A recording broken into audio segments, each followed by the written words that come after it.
It's time for book banter. Good afternoon and welcome to Coffee on the Coast. We are having a special episode of Book Banter today. I'm your host, Tina Prigge. I'm delighted to welcome back Therese Horstketter, librarian of the Manitowoc Public Library, to give us some book recommendations as we kick off the new year. Therese, welcome back. Thank you. And as we said, Happy New Year. It's Happy it's New already Year. going fast. I asked you just before we went live if you had a chance to do a lot of reading over the holidays, and you said no. I know. You really intend to, you want to, and then part is you're busy, and then Yes. you fall asleep when you're reading sometimes. I have to confess, that happens to the best of us, but, I was certainly glad to have some of your previous recommendations because some of those books came up on the Libby app, so I was able to enjoy a number of them over the holidays. oh, I saw that. That was nice. Yeah. So you've got some recommendations on the slate for us today. Let's dig right in. Since we're this early in the new year, let's start. You had one Christmas recommendation that sounds kind of fun. The Christmas Murder Game by Alexandra Benedict. Tell us more about this. This is a book I did not read, but I love the title or the cover, Me the too. title. It just really caught my eye. And it was one that among the many I just did not have time to read, but I really wanted to mention it because um, it has at least one or two games within the book that you play as you read. So you are going to they give you a list of things you need to watch for, and they don't tell you where they're going, like chapter wise. You are just going to be watching for things as you go. And they do, of course, have the answers at the back, but as much as you can do it without. And so I think for somebody who really likes to get into something extra within the book, I think this should be a lot of fun.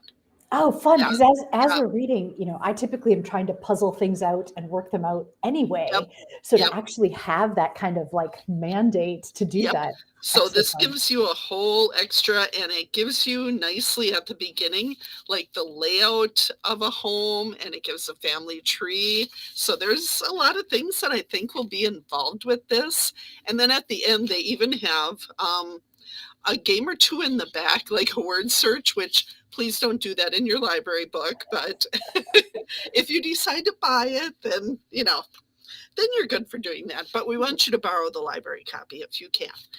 And I just think it Hey, would be a can lot of people? fun for someone. Yeah, can people still make photocopies at the library? Is that Oh, still a sure, you could do service? that too. So you could photocopy Nice. Yep. the page and then, Yep. yeah. Definitely. Yeah. But I just thought it was a nice one to recommend. I think if at least one person gets a hold of this and really loves it, that'll be great. Yep.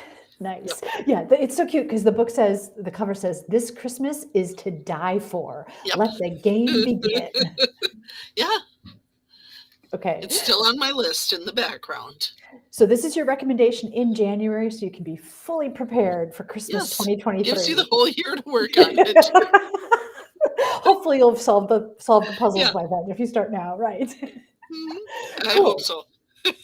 Let's talk about this one. Now is not the time to panic. This is by Kevin Wilson. Okay, so if you have watched this before, you may remember the book about the twins that spontaneously combust. Yes. And this is a new book by the same gentleman, and which is definitely the reason that I picked it up when I saw he had another one out. I've not read any of his previous ones, but I like this one. It didn't hit me with quite that was really a unique book about the twins. I think that's hard to capture another story quite like that, but this one was still pretty good, and it is about a couple of teens that are kind of loners and just find each other along the way and start a project, kind of an art project between their talents, and trying to share it in a unique way in their fairly small town and what happens because of it. It's It's hard to say without saying too much about it. So it's another one of those, have an open mind, go into it and just, see what happens here once your So project gets going. an art project, that would kind of explain the cover art, right? That it looks Yes. like it's kind of felt cut out letters. Mm-hmm. Yeah. They each have their own talent, um, and they are at ages of, well, teens where, um, they both have a little bit of, I think a lot of people do in maybe a smaller town if you're not part of a group. They have a little bit of loneliness in a different way. They're at times in their lives that there can be very big changes and family moving here and there, and so a lot of different things play into it. But I thought it was a good book. It was still a good book, definitely worth reading.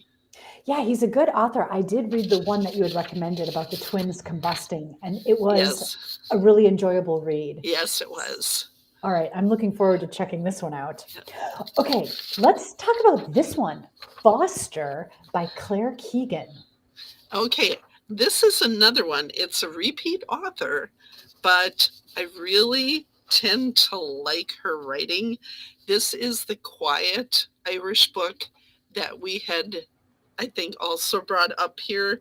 Um, Oh, Small things like these. yes, I did read that one And too. That was great. part of the unique writing is, some of the names, but a lot of characters are just referred to as the girl or the man. And um, you get to know which family people belong to, and how different. This is the same with the small town kind of thing, and about this girl whose father drops her off to live with another family. She doesn't know if she will go back to him or stay with them, and is not sure about the family. There are things that are totally different than anything she's dealt with. And it's another very quiet but impactful book, if that's the best way of saying it. But it's just another of those fairly short, quiet, and there you go. And you Mm. know yeah, Well, I and no, go ahead. oh, the quote on the cover, to reiterate what you're saying, it says, as good as Chekhov. So that's a pretty huge Yeah, compliment. yeah, yeah, I have loved. I'm have to look for more by this author because I really like the whole feel of them. And just like I said, they pack such a punch for these short, simple books. They are just lovely. Yeah. So I listened to the audio version of Small Things Like These, and what was Hmm. delightful about it is it was all in an Irish dialect or Oh, an Irish nice. accent. So it just really, you felt transported. When I was done listening to it, I felt like I'd had this cool experience, you know, Yeah, in another place in the world. nice, nice. Cool. Great. All right. So this one, I'm super intrigued by the cover.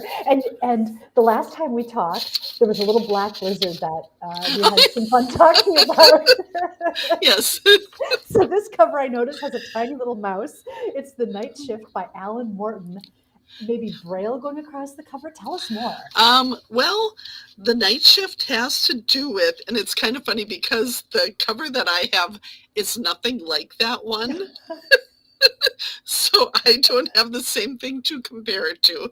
But what this book is about 15 years ago, a murder took place with several teens being killed when they were working at Blockbuster.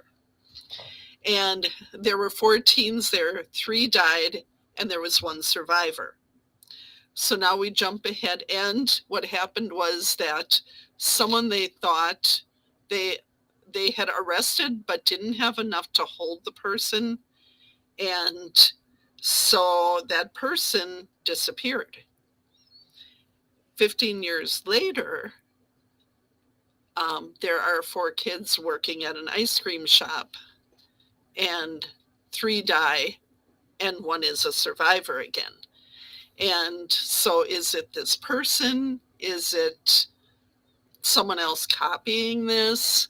And then there are different people who were involved one way or another with either the survivors or, of course, the kids who all died during these events. And then you're realizing, oh, this one was related that way. And then this survivor and that survivor. And so it's one of those where things mix and fall into place in different ways. And you finally, I didn't expect the ending. And so that was good. I do like when, I get to be a little surprised, at least by the end. And even along the way, there were little, oh, I didn't see that at first, kind of thing. So, yes, I thought this one was good. It's just a good, good mystery, trying to figure this out along the way. And and which people can you really trust in your life and not. And so. Ooh. So is it a lighthearted treatment or is it a heavy, I would say heavier, definitely, than, yes. Okay. And, and it's another one of those, they seem to be in that, I think lots are set that way, though, with mysteries, that they're in smaller towns, because then people know each other more readily, to be looking at, oh, that one or that one, and, that kind of thing going on.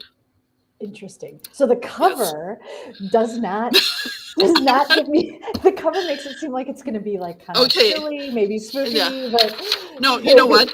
I just realized, and I don't know if I did this or if you happen to pick it up, that's not the correct author that we're showing on the screen.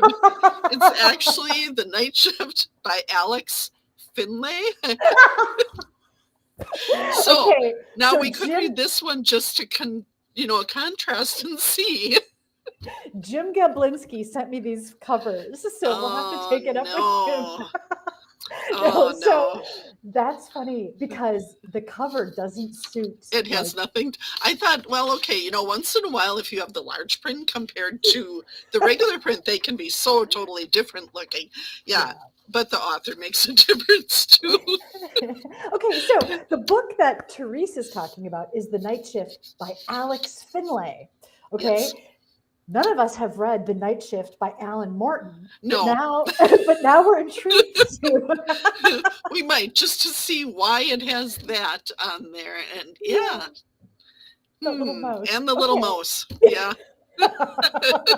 Because I was all like, I wasn't looking at the author and I thought, I don't remember a mouse playing a part in this book whatsoever. So I wonder if he was trying to, trip us up. Maybe I think so. Yeah. See if we're awake yet after Christmas. Yeah. Yes. See, he did not get away with it. You did not. Nope. Busted. Okay. I'm really excited to hear more about this one. I am a huge Steve Martin fan. I have been my whole life. This book is Number One is Walking, My Life in the Movies and Other Diversions by Steve Martin. This is, I can't say I went cover to cover because it's something where you have a lot of illustrations. You have little stories along the way. And people were waiting, on hold with it. So I didn't get to keep it as long as I would have liked. I'm back on the hold list for it. But the Number One is Walking is just, I can share that with you. Not going to ruin any part of the book. But he said that when I don't remember which of his movies, but where they would yell out, Number One is Walking. And what it meant was the lead actor is approaching the set. And he said, so then it's kind of sad when they yell out, Number Three is Walking, that you are not as important as you were on the other movie, that kind of thing. So, but just the picture of him on the cover just makes you want to laugh at so many things if you know his humor, because it's just that whole feel in that stance he has there. And the illustrations are wonderful. The gentleman who did just amazing. it's a wonderful book just to look through. And like I said, it's stories about both movies and other parts of his life, but I found it really interesting. I just love the illustrations to go along with it, though. He just did such a nice job, to put the fun in them, as well as just not just like, oh, here's Steve Martin on a movie. There's the little extras in there that make it really nice. Aw, so those Yeah. illustrations are by Harry Bliss, it says on the cover. Is it, Therese, is it something that he's released recently? So it's kind of like at this This point is in a his new life? book yet. Okay. Oh, that sounds wonderful. And it Yes. also sounds like this might be a good gift, right? Like if Oh, somebody yeah, loves Steve Martin to have, definitely. okay, Yep. very Get it for cool. next year, Christmas. We're getting you all started ahead. Aren't you glad you tuned in for this episode of Book Banter? Okay, so now this last book, Still Life by Louise Penny. I feel like I need to double check with you now if the covers are what you expect. Yes, I think we're good here. Okay. Yes. Right author, right title. We're good. We're good.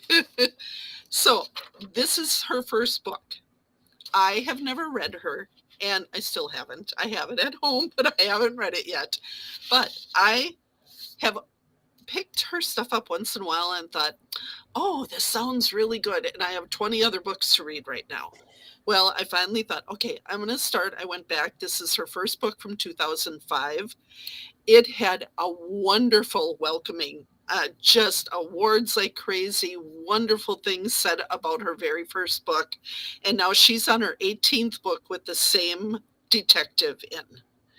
And I liked it. Like I said, I couldn't quote how it started or where it was going to go from there, but it just has a good feel to it right away. When you pick it up and page through a little bit, it's like I'm Mm. looking forward to reading it, and I hope I stay with hers. And for just one other thing to mention that I wasn't aware of, I don't have Prime Video, but it says it is the series that inspired Three Pines on Prime Video. So if anybody's liking that, you might want to look back into Louise Penny's books Oh, very as cool. well.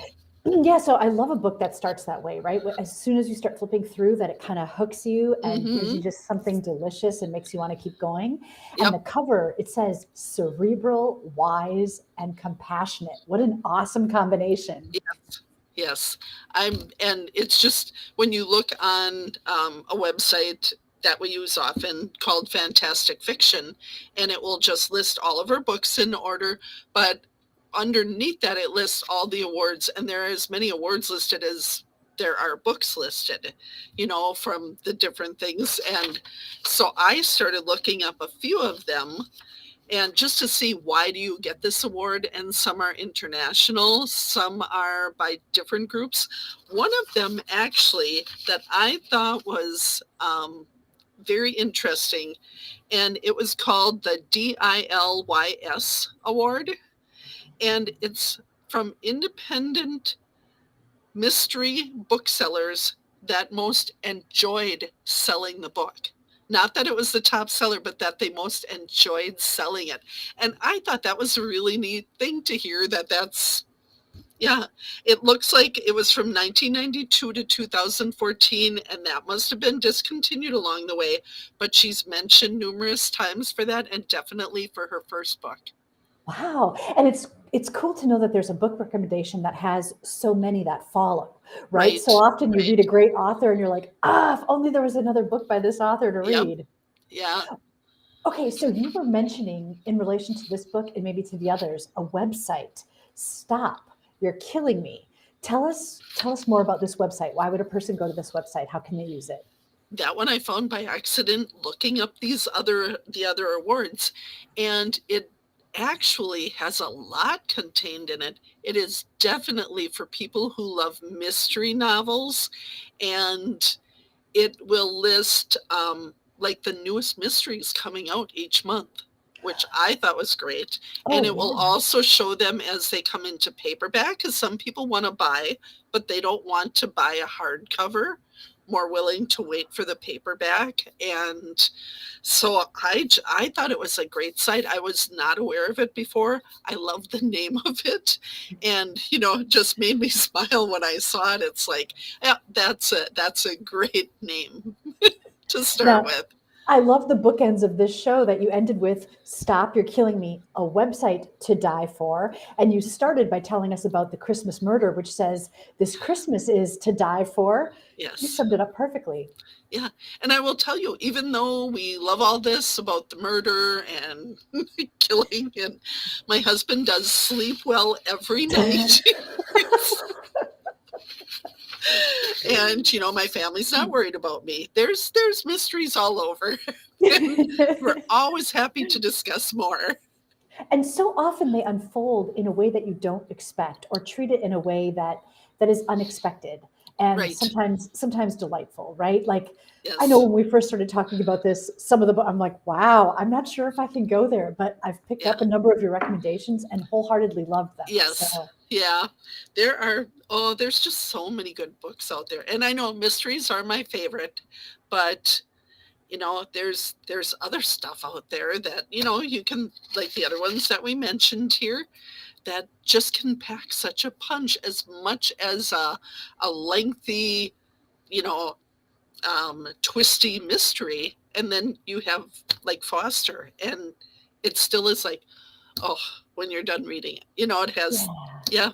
Yeah. And then it cleanses the palate and you're ready for the next twisty mystery. Yep. Uh-huh.